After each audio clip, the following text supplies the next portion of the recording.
اللہ اللہ اللہ اللہ اللہ اللہ اللہ اللہ۔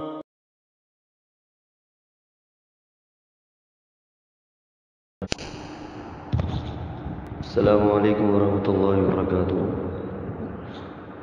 الحمد للہ الذی وحدہ والصلاة والسلام علی من لا نبی بعدہ، اما بعد فاعوذ باللہ من الشیطان الرجیم، بسم اللہ الرحمن الرحیم۔ محمد رسول اللہ والذین معہ اشداء علی الکفار رحماء بینہم تراہم رکعا سجدا۔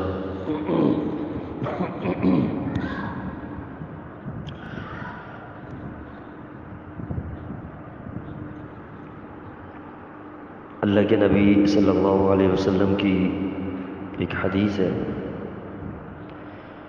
جامع ترمذی میں اور سنن ابن ماجہ میں۔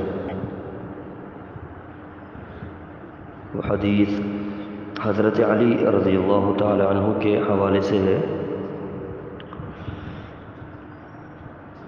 مشہور حدیث ہے۔ اللہ کے نبی صلی اللہ علیہ وسلم نے ایک مرتبہ حضرت علی رضی اللہ تعالی عنہ کے حوالے سے ارشاد فرمایا کہ من کنت مولاہ فعلی مولاہ، اللہم والی من والاہ وعادی من عاداہ۔ نبی علیہ السلام نے فرمایا حضرت علی کے بارے میں کہ میں جس کا مولا علی اس کا مولا۔ پھر آگے فرمایا کہ اے اللہ والی تو بھی مولا بنا، میں والا ہوں جس کو علی مولا بنائے، وعادی اور تو بھی دشمنی کر، من عاداہ ہوں جس سے علی دشمنی کرے۔ یہ حدیث ہے اللہ کے نبی صلی اللہ علیہ وسلم کی۔ سب سے پہلی بات تو یہ ہے کہ اس حدیث کے صحت اور ضعف میں، یعنی اس حدیث کے صحیح ہونے میں اور ضعیف ہونے میں اختلاف ہے۔ بعض علماء کہتے ہیں کہ یہ حدیث صحیح ہے، اور بعض علماء کہتے ہیں کہ یہ حدیث ضعیف ہے۔ اگر یہ حدیث ضعیف ہے تو پھر تو بات ہی ختم ہے، کیونکہ ضعیف حدیث قابل حجت نہیں ہوتی ہے، وہ قابل عمل اور قابل استدلال نہیں ہوتی۔ اور اگر یہ حدیث صحیح ہے، جیسے کہ علامہ ناصر الدین البانی رحمہ اللہ نے اپنی کتاب السلسلۃ الصحیحہ میں اس حدیث کو نقل کیا، مانا یہ حدیث ان کے نزدیک صحیح ہے، تو اگر یہ حدیث صحیح ہے اور بالفرض ہم اسے صحیح مان لیں، تو پھر سوال یہ ہوتا ہے کہ اس حدیث میں علی رضی اللہ تعالی عنہ کو نبی علیہ السلام نے مولا کے لفظ سے موسوم کیا، مولا کے لفظ سے باقاعدہ پکارا، اور مولا کا لفظ اللہ کے نبی علیہ السلام نے حضرت علی کے لیے استعمال کیا۔ تو یہ لفظ مولا، اس کی کیا ڈیٹیل ہے، ڈیفینیشن ہے اور اس کی تفصیل کیا ہے، یہ ہم نے معلوم کرنا ہے۔ جیسے کہ ہمارے معاشرے میں یہ جملہ بڑا مشہور ہے، مولا علی، علی رضی اللہ عنہ کے ساتھ خاص طور پر لفظ مولا استعمال کیا جاتا ہے، اور اس سے بہت ہی شرکیہ معنی مراد لیے جاتے ہیں۔ اگر یہ حدیث ہم صحیح مان لیں جس میں اللہ کے نبی علیہ السلام نے حضرت علی کو مولا کہا، تو پھر یہ ہماری بحث ہے۔ تو مولا کا مفہوم یہ سمجھنے سے پہلے سب سے پہلے تو اس قاعدے کو اور اس ضابطے کو اور اس اصول کو سمجھ لیں کہ تمام مسلمانوں کا، تمام اہل ایمان کا یہ عقیدہ ہے کہ اللہ رب العالمین اپنی ذات میں بھی وحدہ لا شریک ہے اور اپنی صفات میں بھی وحدہ لا شریک ہے۔ اللہ کی طرح کسی کی ذات اور نہ ہی اللہ کی طرح کسی کی صفات ہے۔ خالق اور مخلوق دونوں میں کوئی موازنہ ہے ہی نہیں۔ اللہ تعالیٰ نے قرآن کریم میں واضح الفاظ میں یہ بیان فرما دیا کہ لیس کمثلہ شیء، کہ اللہ کی مثل کوئی نہیں ہے۔ تو یہ ہمارا عقیدہ ہے کہ اللہ کی ذات اور اللہ کی صفات میں کوئی شریک نہیں ہے۔ سب سے پہلے تو یہ بات ہے۔ ہاں لفظی اشتراک ہو سکتا ہے، یعنی بہت ساری اللہ تعالیٰ کی ایسی صفات ہیں کہ جو لفظ اللہ کے صفت کے طور پر استعمال ہوا وہی لفظ ہم انسانوں کے لیے بھی استعمال ہوا ہے۔ لفظ ایک جیسا ہو سکتا ہے لیکن معنی میں فرق ہے، معنی میں فرق ہے۔ تو یہ لفظ مولا بھی اسی طرح کے لفظی اشتراک پر مبنی ہے۔ مولا کے دو معنی ہیں، خالق کے لیے معنی الگ ہے اور مخلوق کے لیے معنی الگ ہے۔ یعنی اگر لفظ مولا اللہ کے لیے استعمال ہو تو پھر اس کا معنی اور ہوتا ہے، اور اگر بندوں کے لیے استعمال ہو، مخلوق کے لیے استعمال ہو تو پھر اس کا معنی کچھ اور ہوتا ہے۔ اس حدیث کو سمجھنے سے پہلے ہم ایک اور حدیث کو سمجھتے ہیں جو کہ بخاری مسلم میں ہے، جس کے راوی ہیں سہل بن سعد الساعدی رضی اللہ تعالی عنہ۔ سہل بن سعد الساعدی رضی اللہ تعالی عنہ یہ اللہ کے نبی علیہ السلام کے صحابی ہیں، ان کی عمر 100 سال سے زائد تھی، شیخ معمر کا لقب تھا ان کے پاس۔ تو یہ صحابی سہل بن سعد الساعدی رضی اللہ عنہ فرماتے ہیں کہ جب اللہ کے نبی علیہ السلام خیبر فتح کرنے گئے، خیبر یہودیوں کی بستی اور بڑی ہی باغات والی، کھیت کھلیان والی یہ جگہ تھی، اور مسلمانوں نے جب خیبر کو فتح کر لیا تو خوشحالی اور فراوانی ان کے اندر آ گئی، مال و دولت آ گئی، کیونکہ وہ جگہ ہی ایسی تھی۔ تو اللہ کے نبی علیہ السلام خیبر فتح کرنے گئے، تو خیبر فتح کرنے سے ایک دن پہلے نبی علیہ السلام نے سارے صحابہ کرام کو جمع کیا اور آپ نے ان کو ایک درس ارشاد فرمایا، اور درس میں اللہ کے نبی علیہ السلام نے فرمایا کہ لَأُعْطِيَنَّ غَدًا رَجُلًا هَذِهِ الرَّأْيَةَ، کہ یہ جو علم ہے یہ کل میں ایک ایسے شخص کو دوں گا۔ علم، رأیہ، علم یہ ایک علامت ہوتی تھی جہاد میں، اور یہ جو علم ہوتا تھا یہ قائد کے پاس، جو لیڈر ہوتا، جو سپہ سالار ہوتا، یہ علم اس کے پاس ہوتا، وہ آگے آگے پوری فورس پیچھے پیچھے، اور جس کے پاس وہ علم ہوتا وہ سمجھ لیں انچارج ہوتا، سپہ سالار ہوتا۔ تو یہ قیادت تھی، لیڈرشپ تھی۔ نبی علیہ السلام نے فرمایا کل خیبر پر حملہ کرنا ہے اور خیبر فتح کرنا ہے، تو یہ جھنڈا میں کل ایک ایسے شخص کو دوں گا، یفتح اللہ علی یدیہ، اللہ تعالیٰ اس کے ہاتھوں خیبر کو فتح کر دے گا، وَيُحِبُّ اللَّهَ وَرَسُولَهُ، اور وہ شخص اللہ سے محبت کرتا ہوگا اور اس کے رسول سے محبت کرتا ہوگا، وَيُحِبُّهُ اللَّهُ وَرَسُولُهُ، اور اللہ بھی اس سے محبت کرتا ہوگا اور اس کے رسول بھی اس سے محبت کرتا ہوگا۔ بتائیے کتنا بڑا اعزاز ہے اور کتنا بڑا تمغہ ہے۔ ایک تو وہ فاتح خیبر بنے گا، دوسرا وہ بھی اللہ اور اس کے رسول سے محبت کرتا ہوگا اور اللہ بھی اور اس کا رسول بھی اس سے محبت کرتا ہوگا، یعنی زبان نبوت سے باقاعدہ یہ تمغہ اور یہ اعزاز اللہ کے نبی علیہ السلام نے پہلے ہی دے دیا۔ وہ اللہ کا محب اور اللہ اس کا محب، کتنا بڑا اعزاز ہے۔ تو کل میں ایسے شخص کو یہ جھنڈا دوں گا۔ صحابہ کرام کو ساری رات نیند نہیں آئی کہ وہ جھنڈا ہمیں مل جائے. حالانکہ صحابہ کرام نے کبھی عہدے کی تمنا نہیں کی، کبھی عہدے کی ڈیمانڈ نہیں کی کہ ہمیں کوئی امیری مل جائے، کوئی عمارت مل جائے، کوئی عہدہ مل جائے. آپ نے کبھی صحابہ نے ایسی ڈیمانڈ نہیں کی. لیکن نبی علیہ السلام کے اس فرمان کے بعد ہر ایک کی یہ خواہش تھی کہ وہ جھنڈا مجھے مل جائے، وہ جھنڈا مجھے مل جائے. اصل میں عمارت کی طلب نہیں تھی، طلب اصل میں تھی اس اعزاز کی جو اللہ کے نبی علیہ السلام نے ارشاد فرمائی. تو صحابہ کرام رضوان اللہ علیہ مجمعین بڑے بے چین تھے کہ وہ ہمیں جھنڈا مل جائے. اگلا دن آیا، صحابہ کرام جمع ہوئے، نبی علیہ السلام نے سب کو جمع کیا اور فرمایا این علی بن ابی طالب، علی بن ابی طالب کا ہے، علی بن ابی طالب کو بلاؤ. اور اتفاق سے علی بن ابی طالب بھی وہاں موجود نہیں تھے، وہ اپنے خیمے میں تھے اور ان کی آنکھوں میں تکلیف تھی، آنکھوں میں درد تھا جس کی وجہ سے وہ نہیں آ سکے. لوگوں نے کہا کہ اللہ کے نبی علیہ السلام وہ تو اپنے خیمے میں ہیں اور ان کی آنکھوں میں تکلیف ہے. فرمایا جاؤ لے کر آؤ. علی بن ابی طالب رضی اللہ عنہ کو لے کر آئے.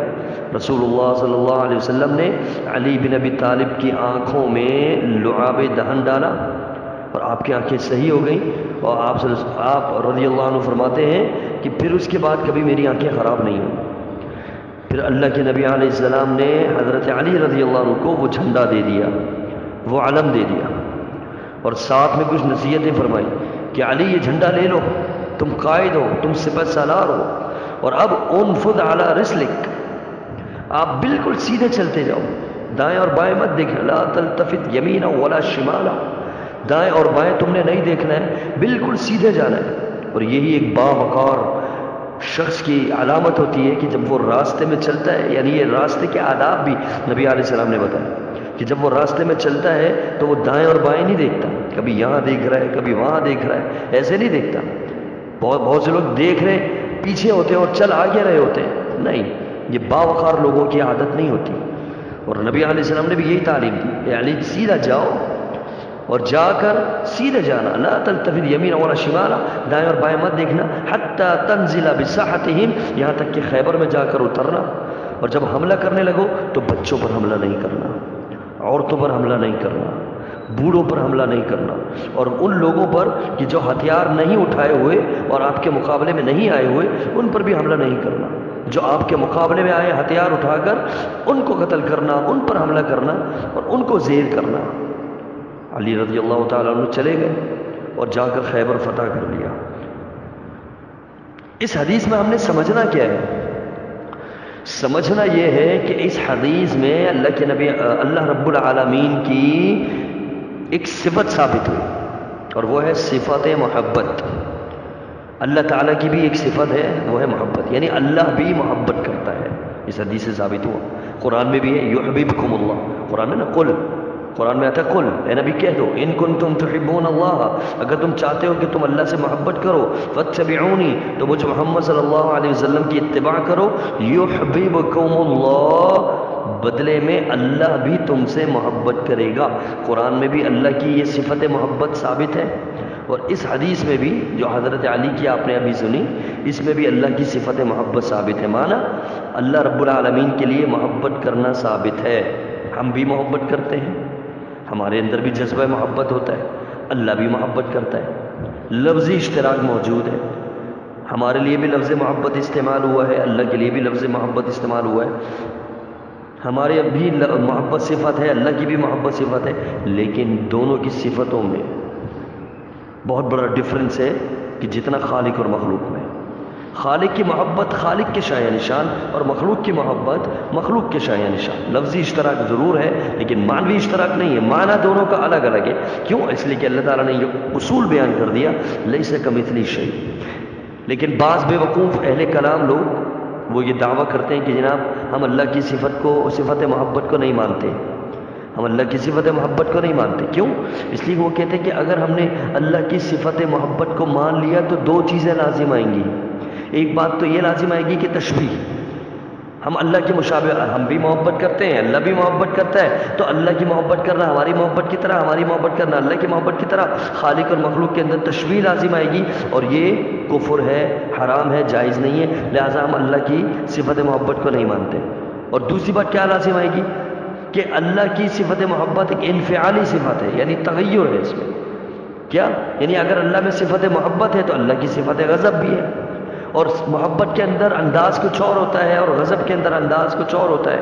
اگر اللہ کے لیے ہم صفت محبت اور صفت غضب کو مان لیں تو پھر اللہ کی ذات کے لیے تغیر لازم آئے گا کہ اللہ جب محبت کے اندر ہوتا ہے تو اس کا انداز کچھ اور ہوتا ہے، اور غضب میں جب ہوتا ہے تو اس کا انداز کچھ اور ہوتا ہے، تو تغیر لازم آئے گا، اور اللہ تغیر سے پاک ہے، لہٰذا ہم اللہ کی صفت محبت یا صفت غضب کو نہیں مانتے۔ کتنے بے وقوف ہیں، کیوں؟ اس لیے کہ وہ اللہ کو اپنے اوپر قیاس کر رہے ہیں، حالانکہ تم کہاں اور اللہ کہاں، دونوں میں زمین آسمان کا بھی لفظ میں استعمال نہیں کروں گا کہ زمین آسمان کا فرق، دونوں میں کوئی موازنہ ہے ہی نہیں۔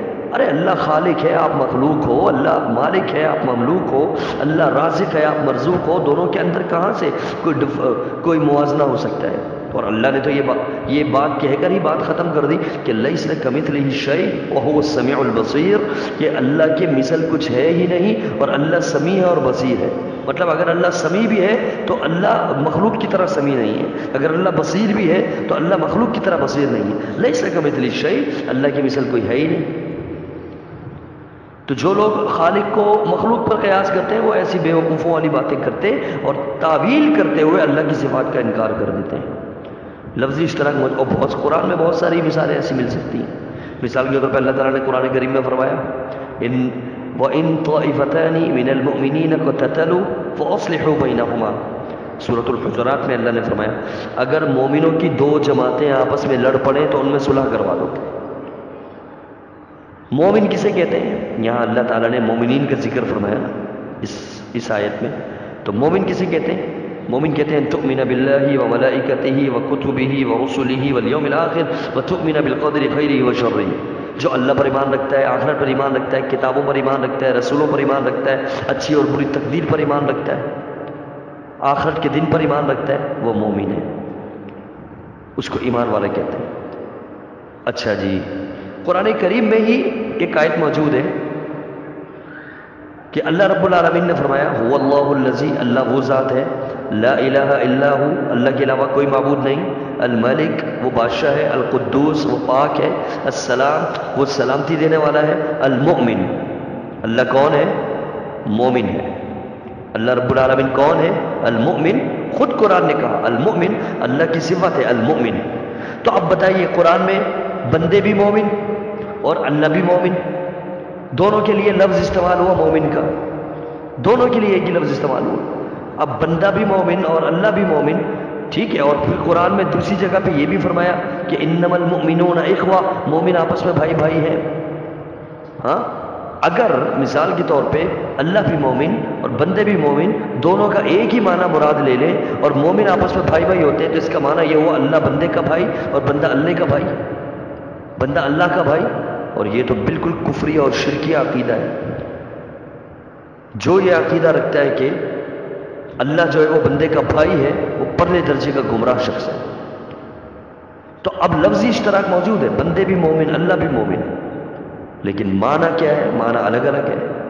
کیوں؟ لیس کمثلہ شیء، اللہ نے خود کہا اللہ کی مثل کوئی چیز نہیں ہے۔ بندے مومن ہیں اس معنی میں کہ وہ اللہ کو مانتے ہیں، اللہ پر ایمان رکھتے ہیں، آخرت پر ایمان رکھتے ہیں، کتابوں پر، رسولوں پر، تقدیر پر ایمان رکھتے ہیں، روز آخرت پر ایمان رکھتے ہیں۔ اور اللہ مومن ہے کس معنی میں؟ کہ اللہ امن دینے والا ہے، مومن امن سے، مومن کا معنی امن دینے والا، اللہ رب العالمین امن دینے والا ہے، جس طرح کہ اللہ نے قرآن میں فرمایا الذی اطعمہم من جوع وآمنہم من خوف، اللہ بھوکوں کو کھانا کھلاتا ہے اور خوف زدہ لوگوں کو امن دیتا ہے، آمنہم، تو اللہ امن دینے والا ہے، اس لحاظ سے اللہ مومن ہے، اور بندے اس لحاظ سے مومن ہے کہ وہ اللہ پر ایمان رکھتے ہیں، آخرت پر ایمان رکھتے ہیں۔ لفظی اشتراک موجود ہے لیکن معنی الگ الگ ہے۔ اسی طرح اللہ تعالیٰ نے قرآن کریم میں فرمایا ان اللہ بالناس لرؤوف الرحیم، اللہ تبارک و تعالیٰ لوگوں کے ساتھ رؤوف ہے اور رحیم ہے، یہ اللہ کی صفت ہے، اور رؤوف اور رحیم یہ اللہ کی صفت ہے۔ قرآن میں اللہ نے دوسرے مقام پر فرمایا لقد جاءکم رسول من انفسکم عزیز علیہ ما عنتم حریص علیکم بالمؤمنین رؤوف الرحیم، تمہارے پاس ایک ایسا رسول آیا اگر تمہیں مشکل ہو تو اس کو گرا گزرتا ہے اور تم پہ وہ لالچ کرتا ہے، تم پر حریص ہے وہ، کہ تمہیں اچھائیوں سے اچھائیاں ملے اس بارے میں وہ تم پر حریص ہے، اور بالمؤمنین رؤوف الرحیم، مومنوں کے ساتھ یہ رسول جو ہے یہ رؤوف بھی ہے اور رحیم بھی ہے۔ اب اللہ بھی رؤوف اور رحیم، نبی بھی رؤوف اور رحیم، لفظی اشتراک موجود ہے لیکن معنی الگ الگ ہے. کیوں؟ اس لیے کہ نبی کی رؤوفی اور نبی کی رحیمی اللہ نے عطا کی ہے. اللہ نے نبی میں رؤوفی پیدا کی، اللہ نے نبی میں رحیمی پیدا کی. تو نبی کی رؤوفی مخلوق ہے اور محدود ہے، ایک حد تک ہے، لمیٹڈ ہے. اسی طرح نبی کی رحیمی مخلوق ہے اور محدود ہے، جبکہ اللہ جو رؤوف ہے وہ غیر مخلوق ہے اور غیر محدود ہے. اللہ کی رؤوفی کی کوئی حد نہیں، اور اللہ کی رؤوفی کسی نے پیدا نہیں کی، وہ اللہ کی ذاتی صفت ہے. اسی طرح رحیم معنی الگ الگ ہے، لفظی اشتراک موجود ہے. ان اللہ سمیع بصیر، اللہ سمیع بھی ہے اور بصیر بھی ہے. قرآن نے کہا، اور قرآن نے ہی کہا انا خلقنا الانسان من نطفۃ امشاج نبتلیہ فجعلناہ سمیعا بصیرا، ہم نے انسان کو سمیع اور بصیر بنایا. اب انسان بھی سمیع اور بصیر اور اللہ بھی سمیع اور بصیر، لفظ دونوں کے ایک ہی ہیں، لفظی اشتراک موجود ہے لیکن معنی الگ الگ ہے. انسان کے اندر سماعت اور بصارت اللہ نے پیدا کی اور وہ ایک حد تک ہوتی ہے، زیادہ دور سے انسان نہ سن سکتا ہے، زیادہ دور سے انسان نہ دیکھ سکتا ہے، وہ لمیٹڈ ہوتی ہے، محدود ہوتی ہے.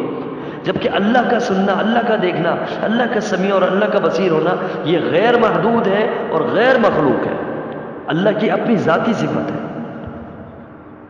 تو لفظ مولا بھی کچھ اسی طرح کا ہی ہے. اللہ کے نبی علیہ السلام نے اس حدیث میں جو فرمایا من کنت مولاہ فعلی مولاہ، میں جس کا مولا علی اس کا مولا. تو مولا کا معنی کیا ہے؟ مولا بھی ایک ایسا لفظ ہے جو اللہ کے لیے بھی استعمال ہوا اور مخلوق کے لیے بھی استعمال ہوا. مخلوق کے لحاظ سے مولا کا معنی علیحدہ ہے اور اللہ کے لحاظ سے مولا کا معنی علیحدہ ہے. اگر یہ مولا کا لفظ بندوں کے لیے استعمال ہو تو اس کا معنی کیا ہوتا ہے؟ دوست. مخلوق کے لیے استعمال ہو، انسانوں کے لیے استعمال ہو، بندوں کے لیے استعمال ہو تو مولا کا معنی ہوتا ہے دوست. جس طرح کہ اس حدیث میں اللہ کے نبی نے فرمایا من کنت مولاہ، میں جس کا مولا یعنی میں جس کا دوست، فعلی مولاہ، علی بھی اس کا دوست، علی بھی اس کا دوست. اور پھر یہ تو ایک متفقہ فیصلہ ہے کہ الحدیث یفسر بعضہ بعضا، حدیث کا ایک حصہ دوسرے حصے کی خود وضاحت اور تفسیر بیان کرتا ہے. یہ جو حدیث ہے من کنت مولاہ فعلی مولاہ، یہ والی جو حدیث ہے، اس حدیث کا اگلا والا جملہ خود اس لفظ کی اور اس پہلے والے جملے کی تشریح بیان کر رہا ہے. دیکھیے پہلے جملے میں اللہ کے نبی نے فرمایا من کنت مولاہ فعلی مولاہ، کہ میں جس کا مولا علی اس کا مولا، اور آگے فرمایا اللہم والی من والاہ وعادی من عداہ، یہ اللہ تو دوست بنا اس کو جس کو علی دوست بنائے اور دشمن بنا اس کو جس کو علی دشمن بنائے. یہاں پر خود مولا یعنی ولی یعنی والی کا جو لفظ ہے وہ دشمنی کے مقابلے میں آیا. تو دشمنی کے مقابلے میں والی کا جو لفظ آئے گا اس کا معنی کیا ہے؟ دوست. دشمن کے مقابلے میں دوست ہوتا ہے. جب معنی ہی دشمن کے مقابلے میں آیا تو معنی اس کا دوست ہوگا. تو من کنت مولاہ فعلی مولاہ، میں جس کا دوست علی اس کا دوست. اے اللہ والی من والاہ، تو بھی اس کو دوست بنا جس کو علی دوست بنائے، وعادی من عداہ، اور تو بھی اس سے دشمنی کر جس سے علی دشمنی کرے. یہ حدیث کا معنی ہے. اور جب یہ مولا کا لفظ اللہ کے لیے استعمال ہوتا ہے تو اس کا معنی ہوتا ہے مددگار، اس کا معنی ہوتا ہے مددگار. جیسے کہ اللہ تعالیٰ نے قرآن کریم میں فرمایا واعف عنا، اے اللہ ہمیں معاف فرما، واغفر لنا، یا اللہ ہمیں بخش دے، ورحمنا، یا اللہ ہم پر رحم فرما. آگے کیا فرمایا؟ انت مولانا، اللہ کے لیے انت مولانا، یا اللہ تو ہمارا مولا ہے. مولا کا معنی آگے بیان ہوا فانصرنا، یا اللہ ہماری مدد فرما. تو انت مولانا کا معنی کیا ہوا؟ خود اگلی آیت میں اس کی تفسیر آ گئی. اس آیت کے اگلے لفظ میں اس کی تفسیر آ گئی. انت مولانا فانصرنا، انت مولانا فانصرنا، تو ہمارا مولا ہے. کیوں؟ اس لیے کہ تو ہماری مدد فرما. تو پھر مولا کا معنی مددگار. ترجمہ یوں ہوگا انت مولانا، یا اللہ تو ہمارا مددگار ہے، فانصرنا، اور تو ہماری مدد فرما، علی القوم الکافرین، کافر قوم کے خلاف تو ہماری مدد فرما. تو مولا کا لفظ جب اللہ کے لیے استعمال ہوتا ہے تو مددگار کے بارے میں ہوتا ہے. جیسے کہ غزوہ احد کے اندر اللہ کے نبی علیہ السلام جب موجود تھے، اور آپ جانتے ہیں کہ غزوہ احد میں ابتدا کے اندر مسلمانوں کو شکست کا سامنا کرنا پڑا، 70 صحابہ شہید ہو گئے، شکست کا سامنا کرنا، مسلمان بڑی مصیبت میں اور بڑے تکلیف کے عالم میں تھے، 70 صحابہ کرام جو ہیں ان کی لاشیں پڑی ہوئی تھیں، بڑے پریشان مسلمان۔ تو اس وقت ایک کافر کہ جب نیچے صحابہ کرام کھڑے ہوئے تھے، ایک کافر پہاڑ کی چوٹی پر چڑھا اور اس نے زور سے مسلمانوں کو للکارا اور للکار کر کہا کہ افیکم محمد، کہ تمہارے اندر محمد صلی اللہ علیہ وسلم موجود ہے؟ وہ یہ سمجھ رہا تھا کہ یہ جو 70 صحابہ شہید ہوئے ہیں اس میں شاید محمد صلی اللہ علیہ وسلم بھی شہید ہو گئے، اس لیے اس نے پوچھا اطمینان کے لیے کہ تمہارے اندر محمد صلی اللہ علیہ وسلم موجود ہے؟ تو اللہ کے نبی علیہ السلام نے صحابہ سے فرمایا کہ لا تجیبوہ، ابھی اس کو جواب مت دینا، یہ خوش ہو رہا ہے، اس کو خوش ہونے دو، جواب مت دو۔ وہ خوش ہو گیا کہ شاید اللہ کے نبی علیہ السلام چلے گئے۔ پھر اس نے دوسرا سوال کیا، افیکم ابن ابی قحافہ، کیا تمہارے اندر ابن ابی قحافہ موجود ہے؟ ابن ابی قحافہ کون؟ ابو قحافہ کا بیٹا ابو بکر صدیق رضی اللہ تعالی عنہ۔ اور یہاں ایک بات اور قابل غور کہ اس وقت کے کافر بھی اس بات کو جانتے تھے، سمجھتے تھے کہ ان کے پیغمبر کے بعد اگر کوئی قیادت سنبھالے گا تو وہ ابو بکر صدیق رضی اللہ تعالیٰ عنہ۔ اس وقت کے کافر بھی اسی ترتیب کو سامنے رکھتے تھے کہ ان کے نبی کے جانے کے بعد قیادت کون سنبھالے گا، خلافت کون سنبھالے گا، قائد ان کا کون بنے گا؟ ابو بکر صدیق رضی اللہ عنہ۔ دیکھیں کس ترتیب سے وہ پوچھ رہے ہیں کہ تمہارے اندر ابو بکر صدیق موجود ہے؟ اور ابن قحافہ کے بیٹے، یہ ابو قحافہ کے بیٹے ابو بکر صدیق، ابو قحافہ اللہ کے ابو بکر صدیق رضی اللہ تعالی عنہ کے والد مسلمان تھے اور ابو بکر صدیق رضی اللہ تعالیٰ عنہ بھی مسلمان تھے۔ اور یہ گھرانہ ایسا گھرانہ ہے کہ جس میں 4 پشتے صحابی، ایسا گھرانہ کوئی گھرانہ صحابہ کرام میں ایسا گھرانہ ہی موجود نہیں تھا۔ بعض صحابہ ایسے تھے کہ جن کی 2 پشتے صحابی تھی، باپ بھی صحابی اور بیٹا بھی صحابی، اور بعض صحابہ کرام ایسے تھے کہ جن کی 3 پشتے صحابہ، باپ صحابی، بیٹا صحابی، پوتا بھی صحابی۔ لیکن ایک گھرانہ ایسا ہے کہ جن کی 4 پشتے صحابی، باپ بھی صحابی ابو قحافہ، بیٹا بھی صحابی ابو بکر صدیق رضی اللہ تعالی عنہ، اور ان کا بیٹا بھی صحابی عبد الرحمن رضی اللہ تعالی عنہ، اور ان کا بیٹا بھی صحابی محمد رضی اللہ تعالی عنہ۔ یہ 4 پشتے صحابی، اور ان کی بیٹی ام المومنین عائشہ صدیقہ طاہرہ مطہرہ رضی اللہ تعالی عنہ، ان کی بیوی ابو بکر صدیق کی بیوی بھی مسلمان صحابیہ۔ اتنا بہترین گھرانہ، کیسے اعزاز ان کے پاس موجود ہے۔ ابو بکر صدیق رضی اللہ تعالی عنہ، وہ کافر پوچھتا ہے کہ تمہارے اندر ابن ابی قحافہ موجود ہے؟ اللہ کے نبی نے فرمایا جواب نہیں دینا۔ وہ خوش ہو گیا کہ شاید ابو بکر صدیق رضی اللہ عنہ وہ بھی شہید ہو گئے۔ پھر سوال کیا، ایک اور سوال کیا، افیکم ابن الخطاب، کیا تمہارے اندر عمر بن خطاب رضی اللہ عنہ موجود ہے؟ اللہ کے نبی علیہ السلام نے فرمایا لا تجیبوہ، اس کو جواب مت دینا، اس کو خوش ہونے دو۔ اب وہ سمجھنے لگا کہ اللہ کے نبی علیہ السلام بھی شہید ہو گئے، ابو بکر صدیق رضی اللہ عنہ بھی شہید ہو گئے، عمر بن خطاب رضی اللہ عنہ بھی شہید ہو گئے۔ اور وہ پہاڑ کے اوپر چڑھا اور زور سے بولنے لگا اعلو حبل، اعلو حبل، حبل بلند ہو گیا، حبل بلند ہو گیا۔ حبل ان کے بت کا نام، حبل بلند ہو گیا۔ اللہ کے نبی علیہ السلام نے فرمایا اجیبوہ، اب توحید کا مسئلہ آ گیا، اب توحید کا معاملہ آ گیا، اب اس کو ضرور جواب دو۔ صحابہ نے کہا وما نقول یا رسول اللہ، اللہ کے نبی ہم اس کو کیا جواب دیں؟ قال قولوا، اللہ کے نبی علیہ السلام نے فرمایا اس کو جواب دو اللہ اعلی و اجل، اللہ غالب ہے اور اللہ جلال والا ہے۔ اعلو حبل کے مقابلے میں جواب دو اللہ اعلی و اجل۔ اس کو غصہ آیا کافر کو، اس نے پھر کہا لنا عزا ولا عزا لکم، ہمارا تو عزا ہے، تمہارا تو عزا ہی نہیں ہے۔ عزا بھی ان کے بت کا نام تھا۔ لنا العزا، ہمارے پاس عزا ہے، ولا عزا لکم، تمہارا کوئی عزا نہیں ہے۔ نبی علیہ السلام نے فرمایا عجیبو، جواب دو اس کو۔ صحابہ نے پوچھا کیا جواب دیں اللہ کے رسول صلی اللہ علیہ وسلم، کیا جواب دیں؟ تو رسول اللہ صلی اللہ علیہ وسلم نے فرمایا قولوا اللہ مولانا ولا مولا لکم، اللہ ہمارا مولا ہے، تمہارا کوئی مولا نہیں. اس نے کہا نا کہ لنا العزى ولا عزى لكم، اور تم جواب دو اللہ مولانا ولا مولا لكم. اللہ ہمارا مولا ہے اور تمہارا کوئی مولا نہیں. مولا یہاں لفظ مولا اللہ کے لیے استعمال ہوا، کس معنی میں ہے؟ مددگار کے معنی میں. اللہ مولانا ولا مولا لکم، اللہ ہمارا مددگار ہے، تمہارا کوئی مددگار نہیں. تو اس حدیث کا جو مفہوم ہے وہ بالکل واضح ہو گیا ہمارے سامنے کہ لفظ مولا جو حضرت علی رضی اللہ تعالیٰ عنہ کے ساتھ لگتا ہے، لگایا جاتا ہے اور حدیث کا یہ حوالہ دیا جاتا ہے، اگر یہ حدیث صحیح ہے تو پھر مولا کا لفظ جو حضرت علی کے لیے وہ دوست کے معنی میں ہے. وہ دوست کے معنی میں ہے کہ مولا علی یعنی علی رضی اللہ تعالیٰ عنہ جو اللہ کے دوست ہیں، اور اللہ کے نبی علیہ السلام نے اسی معنی میں علی رضی اللہ تعالیٰ عنہ کو مولا کہا.